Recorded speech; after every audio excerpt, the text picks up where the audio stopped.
Buenas tardes a todos los participantes. Quiero agradecer previamente, dar inicio a este taller, a la organización de IDEM por la invitación a participar de ese taller sobre responsabilidad civil médica, cuándo sí, cuándo no, ha sido intitulada, ¿no? En esta ocasión va a ser un curso en el que vamos a analizar desde la parte teórica y vamos a aterrizar en la parte práctica, ¿no? Siendo fundamental analizar algunos aspectos de la responsabilidad civil médica. Primero, ¿cuándo estamos ante un caso de responsabilidad civil médica? ¿Cuándo se configura un caso de responsabilidad civil médica? También analizaremos algunos casos que se han planteado a nivel peruano, ¿no? Inclusive con corte internacional, y vamos a poder identificar quiénes son los responsables, que es un punto fundamental para cualquier persona que ejerce la abogacía en este plano de derecho civil, así como también aquellas personas que de repente tienen algunos familiares en los que quizás se les puede haber presentado alguna consulta en este sentido, ¿no? ¿Quién es responsable civilmente por los actos realizados por los médicos dentro de un establecimiento médico, ¿no? Entonces, el día de hoy hemos preparado esta presentación para que ustedes nos puedan acompañar y poder identificar este tipo de casos. Veamos. Podrán ver a continuación este primer caso en el que en San Borja una paciente fallece durante una cirugía estética. Aquí primero debemos preguntarnos lo siguiente. Cuando alguno de nosotros, los aquí presentes, acude a un establecimiento de salud, ¿lo hace con qué fines? Lo hace con fines de lograr el restablecimiento de su salud, lo hace con fines paliativos, curativos, quizás solamente mantener su estado de salud, ¿no? En algunas ocasiones también se acude a un establecimiento médico para poder tener alguna mejora estética. Lo cierto es que en cualquiera de estos casos, ninguna persona acude a un establecimiento de salud para recibir alguna merma, para recibir algún problema en su salud, ¿no? Algo que finalmente le pueda ocasionar quizás la amputación de un brazo, la pérdida de una pierna, la pérdida de la visión. Todos acudimos a un establecimiento de salud para, para poder tener el restablecimiento de nuestra salud, tener también la protección de nuestro derecho a la integridad, pero en ningún caso acudimos a un establecimiento de salud para recibir alguna atención que empeore nuestro estado de salud. Entonces, bajo esa lógica, veamos este caso. Aquí se señala que una paciente acude a una cirugía estética, es decir, que la paciente no se encontraba mal de salud, probablemente lo único que buscaba era tener quizás alguna mejora, como se dice en esta noticia. Sin embargo, en este centro estético, la persona falleció, ¿no? Aquí se dice que la persona falleció en este centro estético, que inclusive habría tenido quizás algunos problemas de corte administrativo, ¿no? Pero en el tema médico la persona no acudió con una finalidad de tener algún problema en la salud que ésta tenía. Entonces, como primer dato importante tenemos que tener en cuenta la doctrina de los daños desproporcionados. ¿Qué nos dice esta doctrina? Que una persona no acude a un establecimiento de salud y recibe un empeoramiento de su salud, ¿no? Una persona no se espera, por lo menos no se espera que una persona que acude a un establecimiento de salud fallezca, se le amputa algún brazo, pierda la visión. Este es uno de esos tipos de casos que han acontecido. Veamos este otro caso, similar. Perdió el brazo por una inyección. ¿Y a qué obedeció? A un pinchazo incorrecto. Aquí, eh, definitivamente, una demanda de indemnización por daños y perjuicios, y por ello se intitula de esta manera, ¿no? Resarcimiento millonario por mala praxis para un joven al que tuvieron que amputarle un brazo por una inyección mal aplicada. Ojo, cuando uno analiza un caso de salud, tiene que verificar el cumplimiento de los protocolos médicos, tiene que revisar la historia clínica. Y hagamos un primer paréntesis en este aspecto. el hecho en sí mismo de tener una historia clínica que quizás tenga algunos problemas de elegibilidad no implica necesariamente un supuesto de mala praxis médica. Este supuesto se va a determinar con la Lex Artis, que más adelante también voy a ahondar en ese tema, pero se tienen que tener algunos estándares de conducta para poder evaluar si este caso califica o no como un caso de responsabilidad civil médica. No cualquier atención médica que no resulte ajustada a nuestros intereses en el sentido de que se buscaba un determinado resultado A y se obtuvo un resultado B, implica un supuesto de mala praxis médica. Eso también se ha presentado en una corte, me parece que es de Chile, en la cual ya se ha hecho énfasis en los supuestos de estándares de conducta que deben cumplir los médicos respecto de la Lex Artis, ¿no? Y es en atención a ello que se indica que no cualquier supuesto de indebida atención que considera la persona, no cualquier resultado inesperado por la persona califica como un supuesto de mala praxis, ¿no? Entonces, veamos este caso, ¿no? Que esto ha ocurrido recientemente en octubre del 2021, ¿no? Aquí, por ejemplo, la Corte Suprema de Justicia no falló este caso, no lo casó en Barranquilla, mediante la cual se declaró la responsabilidad civil de un médico que practicó un procedimiento no avalado por la comunidad médica, el cual trajo como consecuencia la muerte de la paciente. Y en este caso, a propósito de esto, es que se analice y se desarrolla el supuesto de la Lex Artis. Entonces, primer paso, para poder nosotros identificar cuándo nos encontramos ante un supuesto de mala praxis médica, tenemos que tener en cuenta que no solamente se debe analizar el Código Civil, ¿no? Que de manera usual, cuando uno revisa los casos que se presentan ante el Poder Judicial, ¿no? Tengas en cuenta también que ahora existe otro centro, que es el SECONAR, en el cual se pueden desarrollar, analizar y evaluar estos tipos de casos de demandas por responsabilidad civil médica, ¿no? No solamente se debe analizar el Código Civil, que es lo que frecuentemente se hace. Cuando uno analiza los considerandos de la sentencia, va a poder verificar que únicamente se hace mención al Código Civil, soslayando abiertamente que existe una ley especial, como es la Ley General de Salud, y otra normativa que comprende el análisis de la responsabilidad civil médica. Por ejemplo, la Constitución Política del Perú.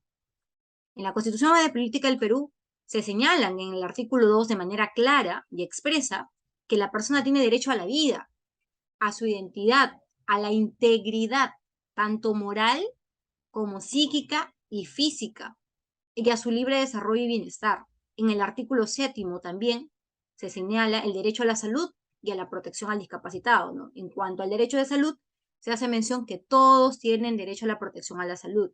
Tengas en cuenta este aspecto también porque cuando uno acude a un establecimiento de salud, no necesariamente va a ser en el sector privado, también lo puede hacer en un establecimiento del Estado. Por ende, el Estado no se puede excusar en la falta de recursos o de presupuesto para efectuar una correcta atención médica, que es lo que ha acontecido en otros casos, ¿no? Ya ha existido algún caso en una transfusión de sangre en la que ellos han excusado de brindar una correcta atención médica porque no contaban con los recursos suficientes, ¿no?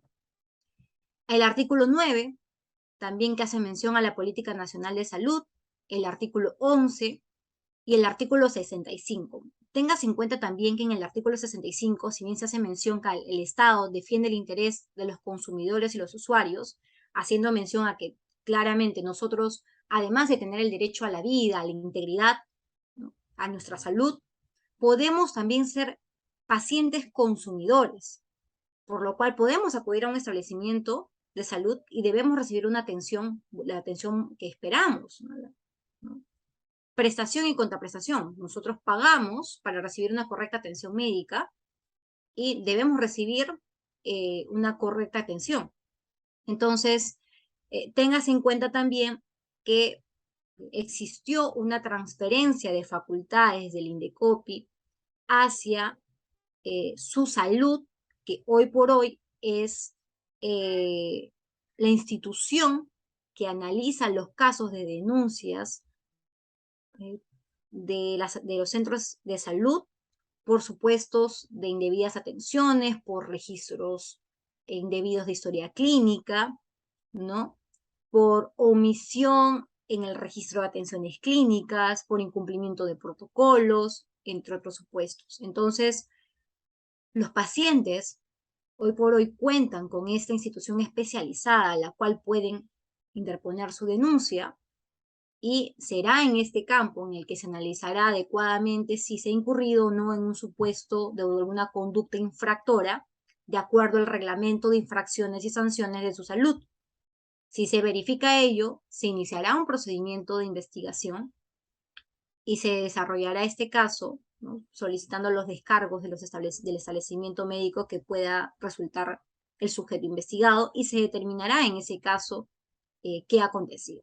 No obstante, no olvidemos que una denuncia ante su salud no implica un pago indemnizatorio, ya que no tiene esa naturaleza este corte administrativo. Por lo cual, tenemos dos opciones: acudir al proceso judicial o acudir al del SECONAR a interponer una demanda arbitral, en ambos casos por supuestos de responsabilidad civil médica.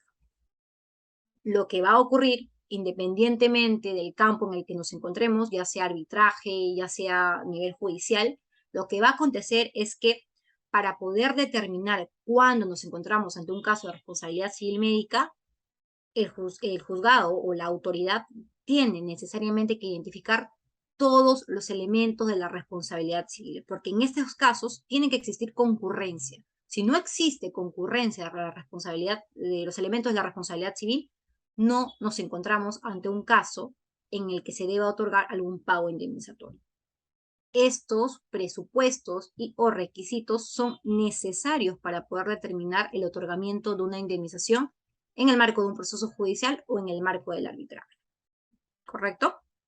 Entonces, ya que tenemos en claro que se tiene que analizar la Ley General de Salud, más adelante también vamos a poder identificar qué artículos son los más resaltantes en la Ley General de Salud. También el Código Civil, que es la normativa que se debe observar, por cuanto en el Código Civil se tiene que considerar normas respecto a la responsabilidad civil por inejecución de las obligaciones, en el caso en el que nos encontremos ante un supuesto de responsabilidad civil contractual o algún supuesto de responsabilidad civil extracontractual, por el principio del nemine laedere, ¿no? ¿Y esto por qué acontece esta diferenciación? Porque se suele mencionar que cuando una persona acude a un establecimiento de salud, digamos, de manera regular, para poder recibir alguna atención médica, y lo hace de manera consciente, entonces efectúa un pago a un establecimiento de salud, ¿no? Y por ende existe una relación jurídica contractual entre el paciente y el establecimiento de salud. Ojo, que el hecho de encontrarse en el sector estatal no implica o no desnaturaliza el ámbito en el que nos encontramos, porque también puede catalogarse como un supuesto de responsabilidad civil contractual. ¿Ok? Entonces, cuando una persona acude a un establecimiento de salud y lo hace en estado de conciencia, se dice que es un supuesto de responsabilidad civil por inejecución de las obligaciones, que es lo ordinario. Sin embargo, se ha planteado de alguna manera, ¿no?, que en mínimamente dos casos, uno es el que voy a comentar a continuación, cuando una persona acude a un establecimiento de salud y no lo hace de manera voluntaria, sino que de repente se encuentra en estado de inconsciencia porque quizás sufrió un accidente de tránsito, llevaron a esta persona no tenía cómo expresar algún acto volitivo que permita la afirmación de que quería recibir alguna atención médica en este establecimiento de salud, entonces se dice que es un supuesto de responsabilidad civil extracontractual.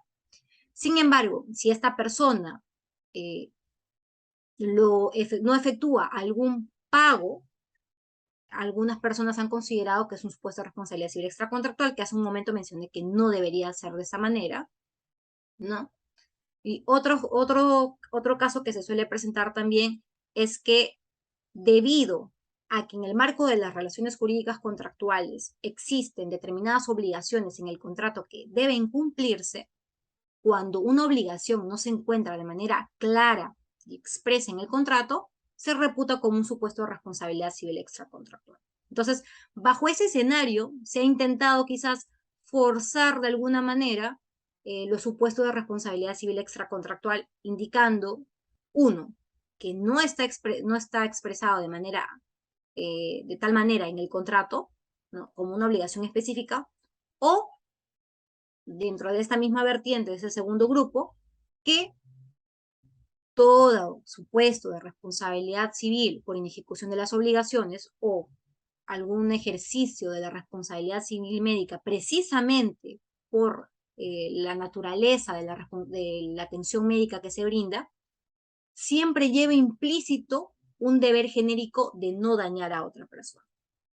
Entonces, en este segundo campo se indica que en uno u otro aspecto podría analizarse ese caso también como un supuesto de responsabilidad civil extracontractual, teniendo entonces las tesis de, por algún lado, incompatibilidad o la posibilidad de formular una demanda con responsabilidad civil contractual y de manera subordinada algún supuesto de responsabilidad civil extracontractual, optando, a teoría de la opción, el paciente por elegir la vía que le resulte más favorable, ¿no? Entonces, teniendo con mayor claridad estos escenarios, ya podemos nosotros en este primer corte, primer time, poder verificar que se requiere la concurrencia de los elementos de la responsabilidad civil en cualquier ámbito. Dos, que los casos de responsabilidad civil médica son casos de responsabilidad civil contractual. Sin embargo, existen pronunciamientos judiciales en los que se han planteado casos por responsabilidad civil extracontractual respecto del paciente, ¿no?, cuando el paciente es afectado de manera directa, ¿no? Y tenemos también claridad que las normas que se deben analizar hasta este momento no solamente son el Código Civil, sino también la Constitución Política del Perú y la Ley General de Salud. Entonces, sigamos con el análisis de este tipo de casos. Aquí, por ejemplo, podemos ver a continuación otro caso que ha ocurrido en sede nacional, donde una persona también resultó afectada, ¿no? En este caso fue una menor que acudió a un establecimiento de salud y por una intervención tardía, lamentablemente también sufrió consecuencias dañinas, ¿no? Y en este caso, hasta la fecha de publicación de esa noticia, se indicó que la persona se encontraba en estado de coma. En efecto, no solamente una indebida atención médica en cuanto a errores en el diagnóstico causan un supuesto de mala praxis, sino también una atención tardía puede dar lugar a un supuesto de mala praxis médica, ¿no? Aquí en este otro caso también, por ejemplo, una mujer embarazada murió por una presunta mala praxis en el hospital de Monsefú. Nuevamente, otro caso en el que no se brindó una atención oportuna y adecuada generó este fatal desenlace.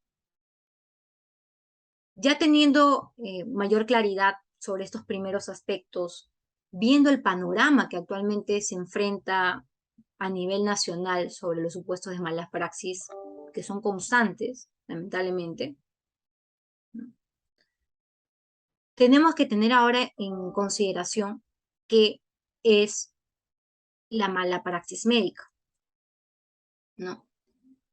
Y para nosotros poder responder que cuando nos encontramos ante un caso de responsabilidad civil médica, ¿no?, partiendo de la mala praxis médica, debemos identificar primero qué es la praxis médica.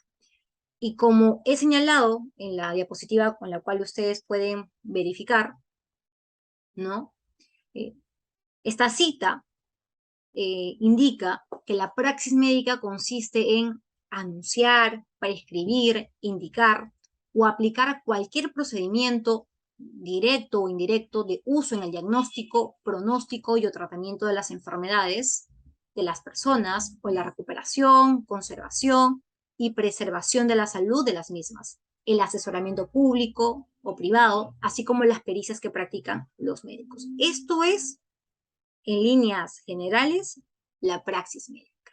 Entonces, Cuando nos encontramos ante un supuesto de mala praxis, sería todo lo contrario. Un supuesto de mala praxis se va a generar cuando se provoque un daño en el cuerpo, en la salud de la persona, que puede ser parcial, que puede ser total, puede ser limitado en el tiempo, puede ser permanente.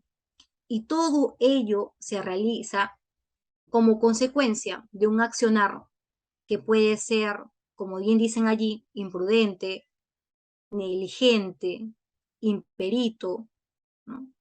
Que puede ser porque no se efectuó un correcto ejercicio tanto en la profesión, ¿no? O sea, allí se señala en específico el arte de curar, o por inobservancia de los reglamentos o deberes a su cargo, ¿no?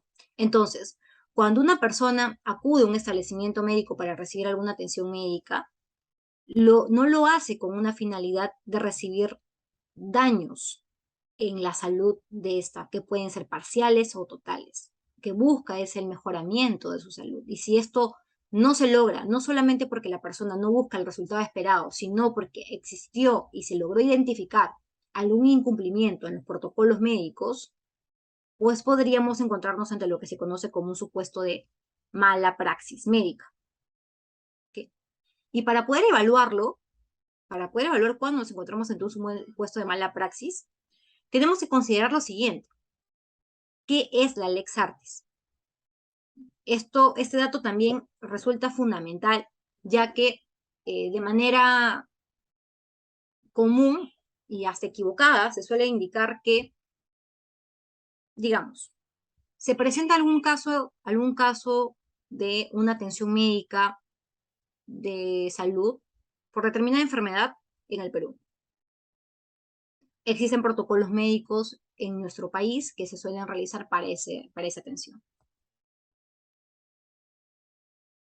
Existen también determinados instrumentos o máquinas que se emplean para poder efectuar ese tratamiento.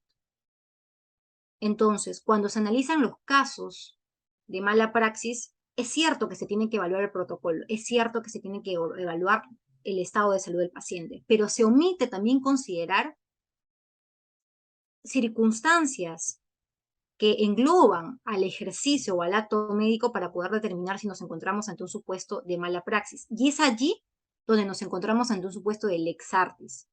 No se trata de que cualquier incumplimiento del protocolo pueda implicar algún supuesto de mala praxis. Se tiene que analizar si, por ejemplo, el caso que les estoy planteando ahorita a modo de hipótesis, digamos que se generó en el 2015 y se está pretendiendo evaluar el cumplimiento de protocolos con información o ejercicios de actividades médicas que se realizan recién al 2022. Es probable que al 2015, o inclusive si retrocedemos más, digamos 1990, los protocolos varían de acuerdo a los años, ¿no? Las mejoras, el avance de la ciencia y la tecnología. Quizás también las herramientas que se tenían en el año 90 no son las mismas que se tenían en el año 2022. Y no solamente ello, no se debe evaluar también los protocolos de manera independiente, pues se tiene que también considerar el estado de salud que tenía el paciente. Y esto no se puede decir que es el protocolo únicamente lo que se analiza.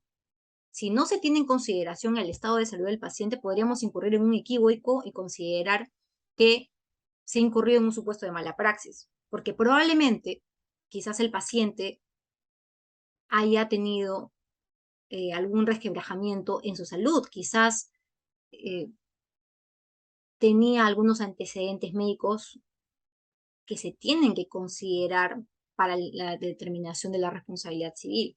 Quizás padecía hipertensión, quizás esta persona tenía cáncer terminal, quizás esta persona, la operación en la que se le practicó determinado acto médico era una zona en la que se tenía como posibilidad, ¿no? Y es por eso que existe el consentimiento informado, ¿no? que, que pueda generarse como el desenlace de su fallecimiento. Entonces, para eso nace la Lex Artis. La Lex Artis nos permite identificar de manera global y a su vez de manera específica si nos encontramos ante un caso de responsabilidad civil médica. Veamos. En esta diapositiva que les estoy mostrando a continuación, ustedes van a poder evaluar que van a poder identificar que es una cita, ¿no?, a propósito del pronunciamiento que ocurrió en Barranquilla, en la que se indica cuando nos encontramos ante un supuesto de lex artis. Allí se indica, por ejemplo, que tiene que efectuarse, que no cualquier caso genera responsabilidad civil médica, ¿no? Dice, salvo supuestos excepcionales, como la existencia del pacto expreso, la procedencia de un reclamo judicial, indemnizatorio relacionado con un tratamiento o intervención médica, no puede establecerse a partir de la simple obtención de un resultado indeseado, sino de la comprobación de que tal contingencia vino precedida causalmente de un actuar contrario al estándar de diligencia exigible a los profesionales de la salud, ¿no?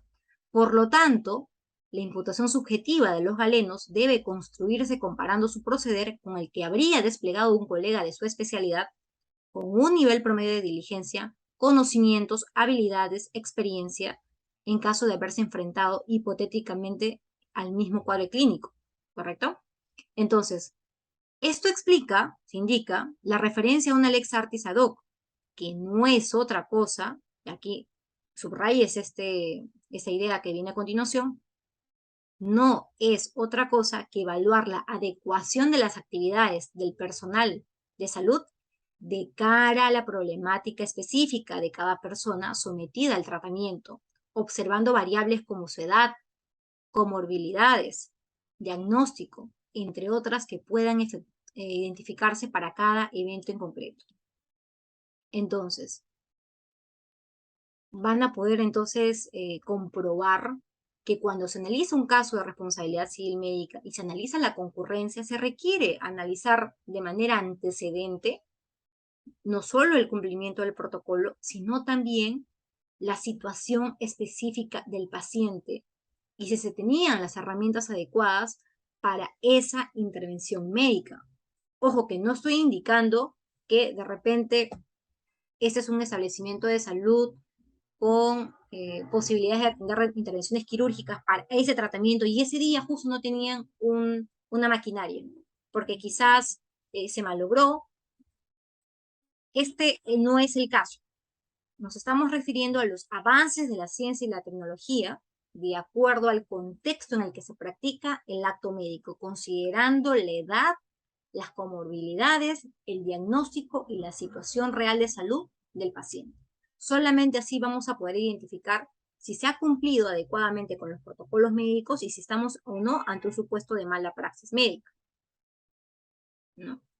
Entonces, es por ello que, por ejemplo, en esta casación, que es la casación 1312-2018 de Huancavelica, que les estoy trayendo a continuación, ya peruana, además de la de Barranquilla que hemos citado hace unos momentos, se indica que el patrón o estándar de conducta del médico viene determinada por la lex artis. ¿Qué es la lex artis? Es un criterio valorativo de la corrección del concreto acto médico ejecutado por el profesional de la medicina, ciencia o arte médico que tiene en cuenta las especialidades características de su autor, de la profesión, de la complejidad y trascendencia vital del paciente.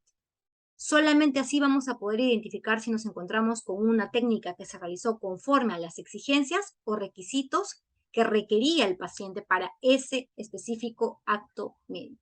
Entonces, no olvidemos de ninguna manera que cuando debemos analizar algún caso de responsabilidad civil médica, tenemos que considerar la lex artis, ¿no?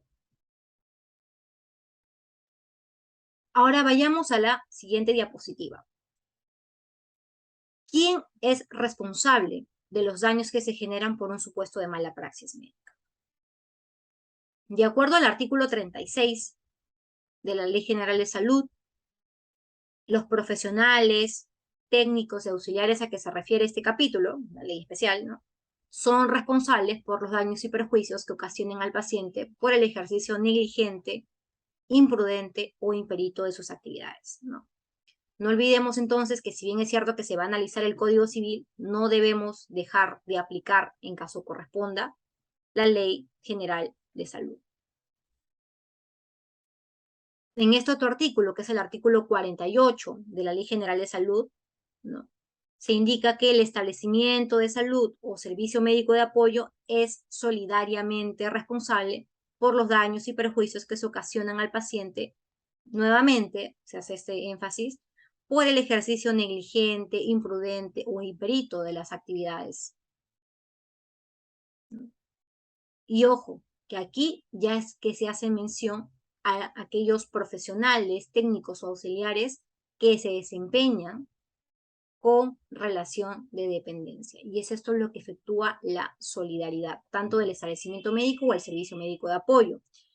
¿Quiénes son parte del servicio médico de apoyo? Son la patología clínica, anatomía patológica, diagnóstico por imágenes, establecimientos que desarrollan otras subespecialidades como procedimientos especializados en la medicina, ¿no?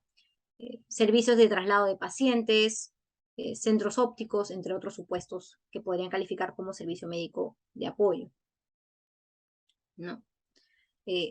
Tengan en cuenta también lo siguiente, no cualquier tipo de acontecimiento negativo que hubiese ocurrido en el establecimiento de salud puede dar lugar a un supuesto de responsabilidad civil médica, ¿no?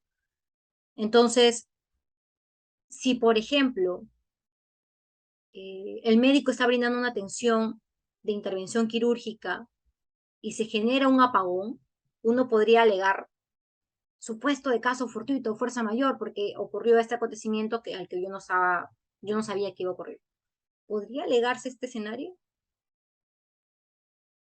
Bajo esa lógica, podríamos encontrarnos ante hechos en los que aquellas personas conectadas a máquinas y que de repente se encuentran en estado de coma o algunas otras situaciones similares, podrían tener como desenlace su fallecimiento. Podríamos decir que por un supuesto caso fortuito fuerza mayor, ese tipo de escenarios generan la exoneración o la exención de responsabilidad civil de parte de la institución.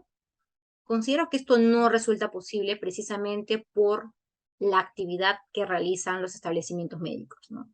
Es posible que ese tipo de escenarios pueda acontecer, por lo cual el establecimiento de salud debería estar preparado para este tipo de escenarios, ¿no? Ahora, ¿qué tipos de supuestos de mala praxis médica se pueden acontecer? Habíamos visto, por ejemplo, en este artículo 48, que aquí se señala de manera expresa, ¿no? El establecimiento de salud o el servicio médico de apoyo es solidariamente responsable por los daños que se ocasionan al paciente derivados del ejercicio negligente, ¿no?, imprudente o imperito de las actividades de los profesionales. Es aquí donde podemos identificar qué tipo de supuestos de mala praxis se presentan, ¿no? Un supuesto de negligencia médica. Un supuesto de negligencia médica ocurre cuando existe algún incumplimiento de los principios de la profesión, ¿no? Un supuesto de impericia es porque se efectúa un ejercicio de la actividad médica con falta total de desconocimientos técnicos o especializados al momento de realizar la atención médica que se requería, ¿no? De repente, porque el médico al que se le asignó brindar esa atención médica no tenía siquiera la especialidad, ¿no? Un supuesto de impericia. ¿Cuándo sería un supuesto de imprudencia? Porque el médico brindó la atención médica sin las precauciones médicas que se requerían precisamente para poder brindar esa atención, ¿no? Entonces, tenemos estos triples supuestos, ¿no? Negligencia médica, impericia o imprudencia que de manera constante y reiterativa se pueden generar en los establecimientos de salud, ¿no?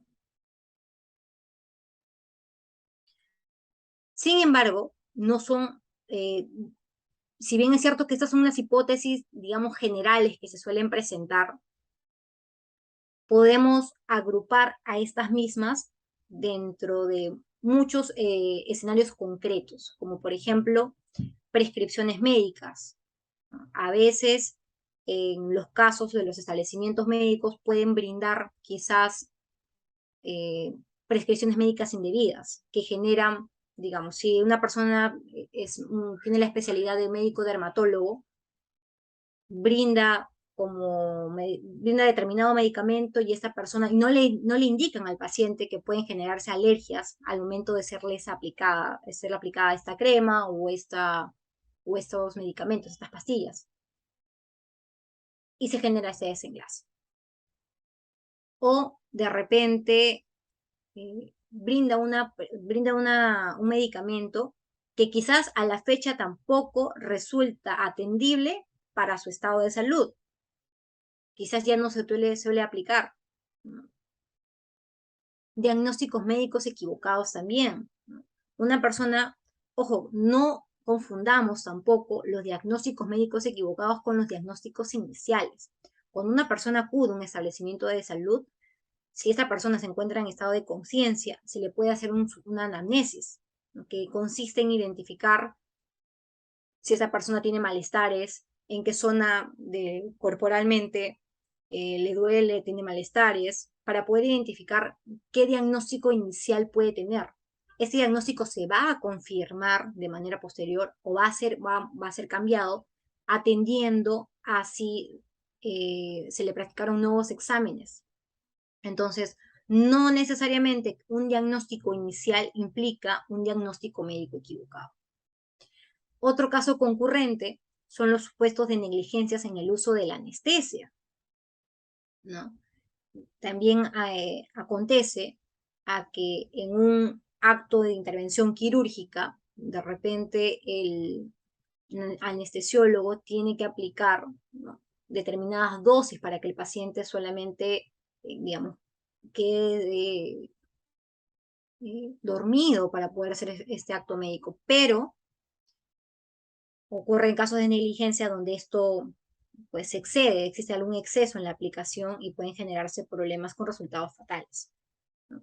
Daños durante intervenciones quirúrgicas. Ustedes también habrán visto quizás en las noticias que cuando se intervienen a las personas, a veces ha ocurrido que la gasa ha permanecido en el paciente, ¿no? Inclusive algunos instrumentos quirúrgicos que no han sido retirados, ¿no? Y esto es porque de repente al momento de empezar la intervención no se hacen los conteos o la identificación para poder verificar que al momento del cierre, en caso sea alguna intervención quirúrgica, no quede ningún tipo de elementos médicos en el paciente y se generen daños posteriores. Daños que inclusive son conocidos por los pacientes años después, ¿no? Recuerden también que para el análisis de la prescripción, ¿no?, de las acciones derivadas de la responsabilidad civil médica, si bien es cierto que se tiene en consideración la fecha en la que aconteció el evento dañoso, es cierto también que el juzgado deberá identificar cuándo es el momento en el que se pudo identificar este daño. Porque si los daños son posteriores, pues no había forma de que el paciente tenga conocimiento de que al momento en el que se efectuó la intervención quirúrgica se generó algún daño en esto. Otro aspecto relevante que tenemos que considerar y que también suele omitirse o no ser observado es que a la fecha existe un incremento de casos de responsabilidad civil médica. Los motivos, si bien es cierto que son muchos de ellos, estos podrían ser algunos principales que están generando que existan más demandas de responsabilidad civil médica. Ojo, que el aumento de demandas de responsabilidad civil médica no necesariamente implica que existan más supuestos de mala praxis médica. Y aquí vienen algunos motivos. ¿Qué nos dice el doctor Oscar Vera Carrasco? Nos dice, por ejemplo, que cuando una persona acude a un establecimiento de salud y fallece, a veces los familiares, por el solamente hecho de que esa persona ha fallecido, pueden considerar que nos encontramos ante un supuesto de mala praxis médica. Y allí una de las causas. Es más fácil cargar las culpas al médico ante un resultado adverso que aceptar la existencia de la enfermedad o la muerte. Esto es una causa más del incremento de casos de responsabilidad civil. Otro aspecto, el deseo del enfermo o sus herederos de lucrar y transformar la fatalidad en un suculento negocio. Lamentablemente, también esta podría ser una de las causas que generan el incremento de casos de responsabilidad civil y médica que nos comenta el doctor Óscar Vera Carrasco, que es de la Facultad de Medicina de la Universidad Mayor de San Andrés. Otro supuesto que este médico menciona es del incremento de los casos de responsabilidad civil médica, es la desmesurada difusión por los medios masivos de comunicación de los progresos de la ciencia médica, que ha motivado que el público la considere casi infalible. Es decir, ya no estamos dispuestos a tener algún fallo en alguna intervención médica porque se considera que por los avances de la tecnología y la ciencia, entonces ya no debería existir esos tipos de errores. Otra causa es el desconocimiento por parte de los médicos de los deberes inherentes a su profesión y fundamentalmente a la necesidad de elaborar una documentación adecuada de todos sus pacientes. Hay quienes aseguran que contar con una historia clínica adecuada es casi imposible perder una demanda. En efecto,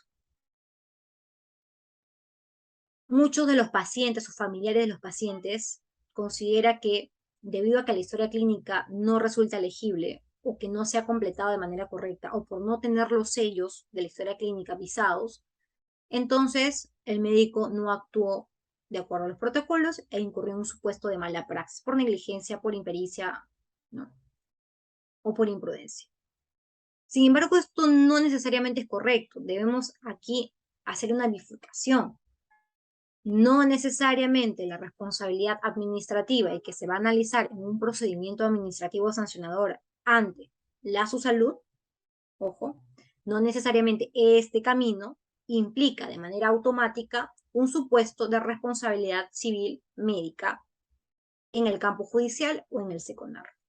Es decir, el resultado final o el hecho mismo de obtener un resultado favorable en un procedimiento administrativo sancionador implica que se va a otorgar una indemnización por daños y perjuicios. Por cuanto, como habíamos señalado de manera inicial, se requiere la concurrencia de los elementos de la responsabilidad civil, se requiere el análisis de la Ley General de Salud, la Constitución Política del Perú y otras normas técnicas que inclusive se pueden aplicar de acuerdo al caso en concreto, se tiene que también observar la lex artis, que muchas veces es pasada por alto al momento de analizar o hacer el juicio de la responsabilidad civil. Y también no se debe pasar de largo estas causas que motivan el incremento de la responsabilidad civil médica. Entonces, es cierto que tener una historia clínica adecuada nos permite a nosotros construir qué atención se brindó, cuál fue el diagnóstico inicial, cuál fue el diagnóstico final, por qué se le operó, por qué recibió determinado tratamiento médico. Pero no necesariamente el hecho de que exista algunas falencias o falencias en la historia clínica implica un supuesto de mala praxis.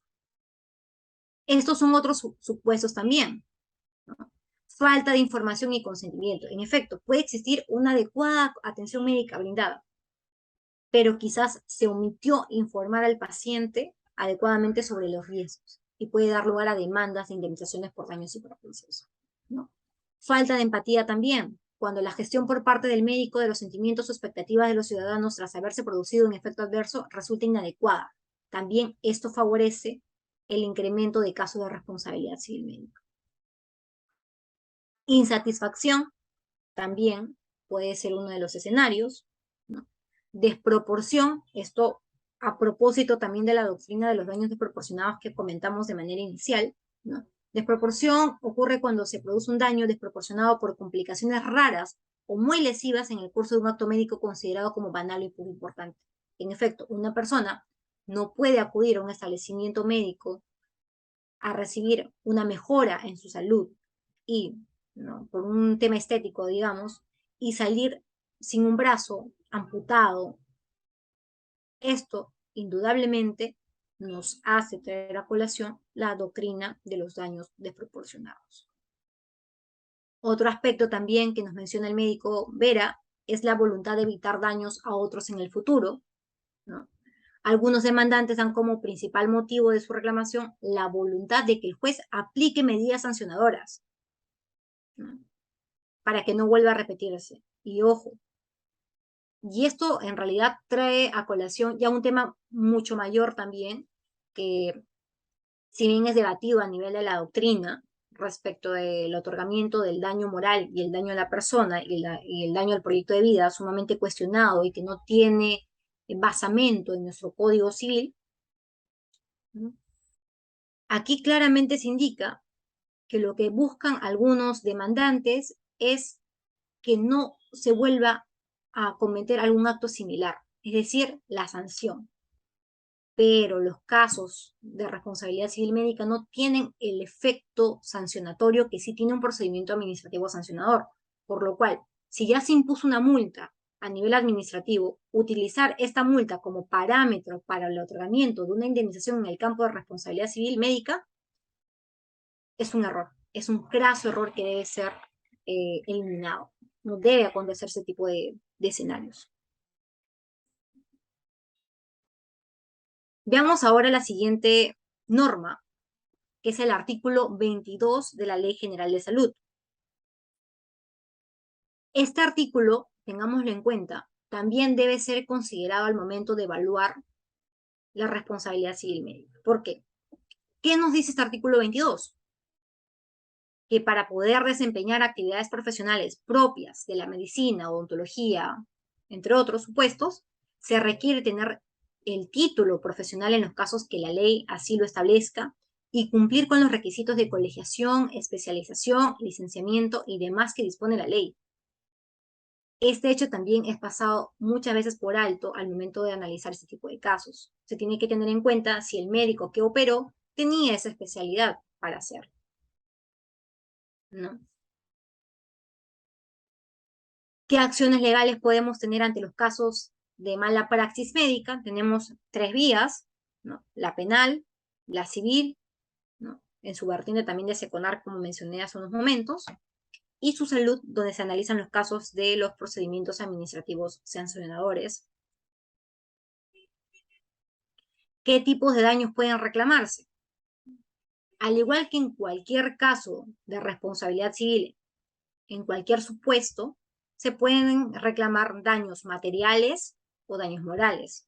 En el Perú se suele recurrir a la clasificación de daños patrimoniales y daños extrapatrimoniales, ¿no? Daños patrimoniales, lucro cesante, daño emergente; daños extrapatrimoniales, daño moral y daño a la persona, que como les mencioné, sumamente cuestionado, ¿no? Y el propulsor para la integración del daño a la persona en nuestro Código Civil fue el profesor Carlos Fernández de Sarego.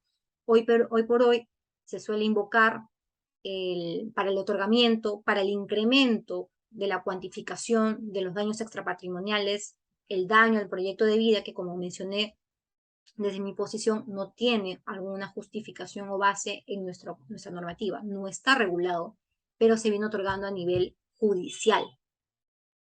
Eso es un tema mayor que implica hasta la fecha un debate constante, pero que puede ser motivo para incluso otro taller, ¿no? Una conferencia donde se puedan aplicar, identificar en qué casos cabe o no el otorgamiento de ese tipo de supuestos.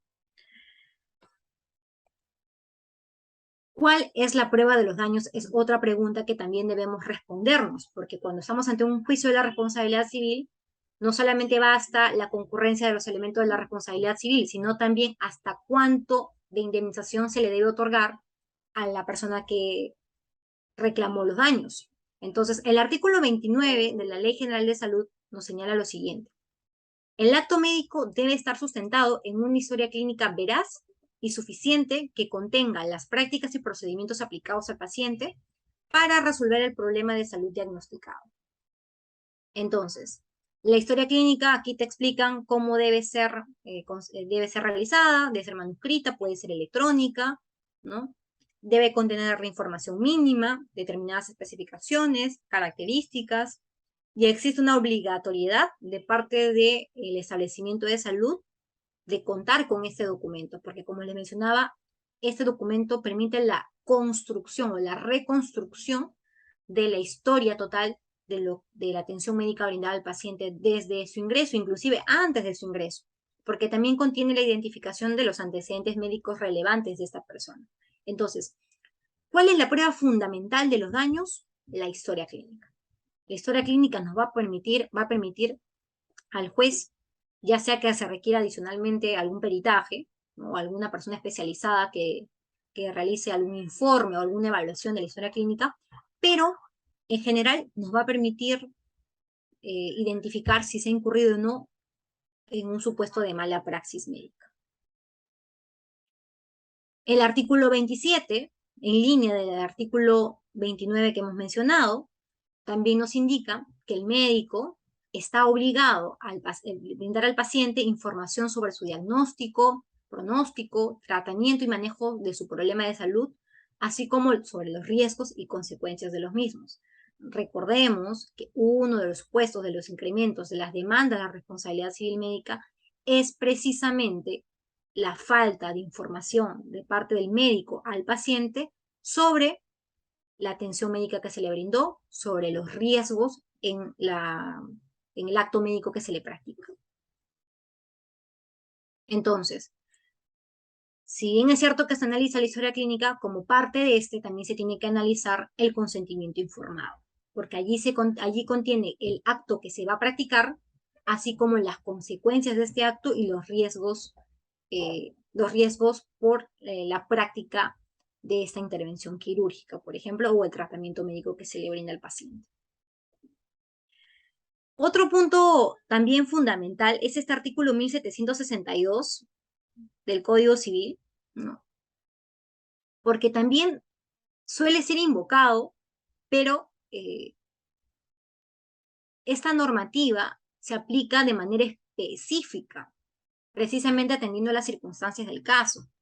Aquí, por ejemplo, el artículo 1762 del Código Civil indica si la prestación de servicios implica la solución de asuntos profesionales o de problemas técnicos de especial dificultad, el prestador no responde por los daños y perjuicios, sino en caso de dolo o culpa inexcusable. Es decir, esta norma no puede ser invocada de manera general o como una regla general para cualquier acto médico y con ello generarse la exoneración de la responsabilidad civil. Solamente se invoca en aquellos casos de técnicos de especial dificultad. De allí viene también un problema, ¿no? Un problema de abstracción. ¿Cuál es esta nube para poder tener mayor claridad en nuestro escenario? ¿Qué es un asunto o un problema técnico de especial dificultad?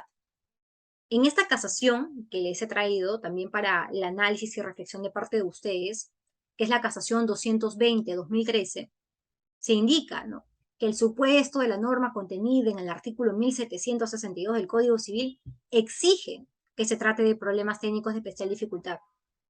En este caso, dice que esto no aconteció porque la intervención o el tratamiento que se brindó es una herida, producto de un accidente automovilístico. Este tratamiento de una herida no implica un supuesto de dificultad o que califique como tal.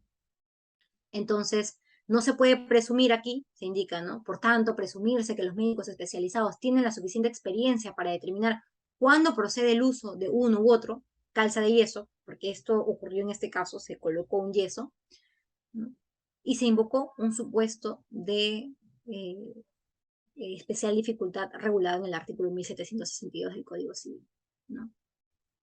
Por ello se indica que en la medida en que hay incertidumbre sobre los métodos aplicables o en que se trate de un problema que presente una particular dificultad técnica, la responsabilidad se limitará a los casos en los que exista dolo o culpa inexcusable, ¿no?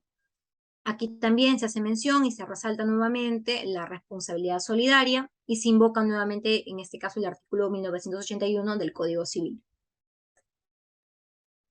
¿Qué nos señala este artículo? Que aquel que tenga otro bajo sus órdenes responde por el daño causado por este último, si el autor directo y el autor indirecto están sujetos a responsabilidad solidaria. No olvidemos que además de esta norma tenemos ya la Ley General de Salud que también hace mención a los supuestos de responsabilidad solidaria.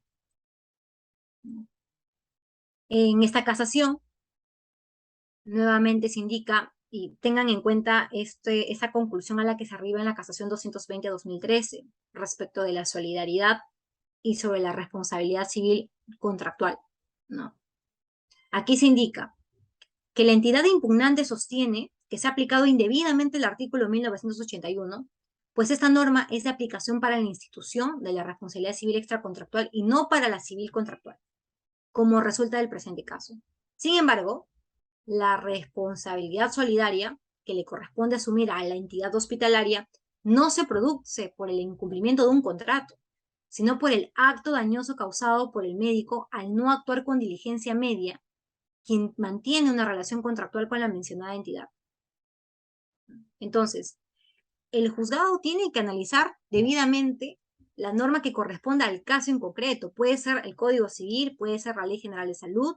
Si la analiza y la aplica de manera sistemática, mejor aún, porque allí vamos a poder identificar si nos encontramos ante un supuesto de solidaridad, ¿no? Y quiénes son los responsables: el establecimiento médico, el médico tratante, en caso corresponda. Entonces, con ello, hemos culminado el taller el día de hoy sobre los aspectos fundamentales de la responsabilidad civil médica. Ya podemos determinar también cuándo nos encontramos ante un supuesto de responsabilidad civil médica, cuándo no nos encontramos ante un caso de responsabilidad civil médica. Si nos encontramos en este primer campo, tenemos que identificar necesariamente la concurrencia de los elementos de la responsabilidad civil. No olvidemos que se tiene que analizar la lex artis y como prueba de los daños, la prueba fundamental en este caso va a ser la historia clínica o el consentimiento informado. Y en los casos de que no nos encontramos ante responsabilidad civil médica es porque no existe concurrencia de los elementos de la responsabilidad civil médica o porque el mismo hecho de no tener un resultado que esperaba el paciente no implica necesariamente que nos encontramos ante un caso de responsabilidad civil médica. Para ello se tiene que analizar este primer aspecto. Entonces, espero que la sesión del día de hoy haya sido sumamente provechosa para cada uno de ustedes. Agradezco nuevamente a IDEM por la invitación a participar de este corto, pero eh, fructífero taller, y espero encontrarlos en otra próxima oportunidad. Un abrazo y a seguirnos cuidando.